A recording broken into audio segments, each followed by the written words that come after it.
رسول اللہ صلی اللہ علیہ وسلم کو حاکم کہنا جائز ہے؟ کیا اللہ تعالیٰ نے ان کو حرام اور حلال کرنے کی اتھارٹی دی ہے؟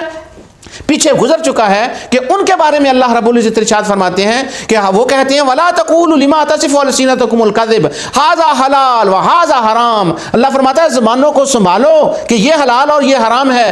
تم کون ہوتے ہو حلال حرام کرنے والے؟ اللہ تعالیٰ 59 سورہ یونس میں ارشاد فرماتا ہے کہ قُلْ أَرَأَيْتُم مَّا أَنزَلَ اللَّهُ لَكُم مِّن رِّزْقٍ فَجَعَلْتُم مِّنْهُ حَرَامًا وَحَلَالًا، کہ تم کہتے ہو کہ یہ حلال اور حرام ہے؟ نہیں، وہ حاکم ہے، وہ حلال اور حرام کرنے والا ہے، اس کی حاکمیہ ہے، وہ جسے چاہے وہ حلال کر دے، جسے چاہے حرام کر دے، یہ اس کی حاکمیہ ہے۔ تو یہ حاکمیہ کا وہ رخ تھا جس کو چیلنج کیا گیا ہے، جس کو شرک کہا گیا ہے۔ اب ذرا اس حاکمیہ کی طرف آئیں کہ خدا کے رسول کو حاکم ماننا جو ایمان کہا گیا ہے۔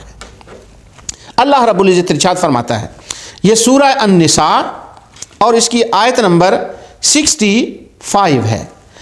اللہ تعالیٰ فرماتا ہے فَلَا وَرَبِّكَ لَا يُؤْمِنُونَ حَتَّى يُحَكِّمُوكَ فِي مَا شَجَرَ بَيْنَهُمْ ثُمَّ لَا يَجِدُوا فِي أَنفُسِهِمْ حَرَجًا مِّمَّا قَضَيْتَ وَيُسَلِّمُوا تَسْلِيمًا۔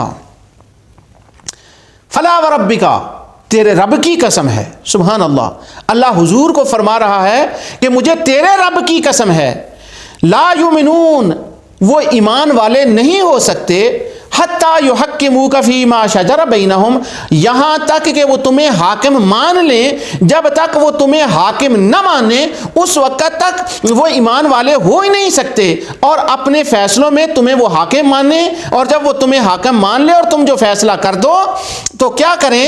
لا یجد فی انفسہم حرجا، تیرے فیصلے کو تجھے حاکم ماننے کے بعد اپنے دل میں کوئی تنگی تسلیم محسوس نہ کریں، وَيُسَلِّمُوا تسلیما، وہ دل و جان سے تجھے بھی حاکم ماننے، تیرے فیصلے کو بھی تسلیم کریں، تو پھر وہ ایماندار ہوں گے۔ اگر عمر بن لوہی کو حاکمیہ اس کے اندر مانی جائے تو بندہ مشرک ہو جاتا ہے، احبار اور رہبان کے اندر حاکمیہ مانی جائے تو بندہ کافر ہو جاتا ہے اور مشرک ہو جاتا ہے، لیکن اگر رسول اللہ کے اندر حاکمیہ مانی جائے تو وہ بندہ خدا اس کو ایمان کا سرٹیفکیٹ عطا فرما دیتا ہے، اور خدا فرماتا ہے کہ تم مومن ہو گئے۔ کب مومن ہو گئے؟ جب تم نے مصطفیٰ کو حاکم مان لیا۔ مانا یہ ہوا کہ حضور کو حاکم ماننا علامت ایمان ہے اور پکا حقیقی ایمان ہے۔ عمر بن لوہی کو حاکم ماننا شرک ہے۔ وہ آیتیں عمر بن لوہی کا رد کرتی ہیں، اور یہ آیتیں وہ ہیں جو ہمارے ایمان کو پکا کرتی ہیں، اور اس کا ثبوت ہے اس کے اندر کہ جب تک رسول کو حاکم نہ مانا جائے تم مسلمان ہو ہی نہیں سکتے۔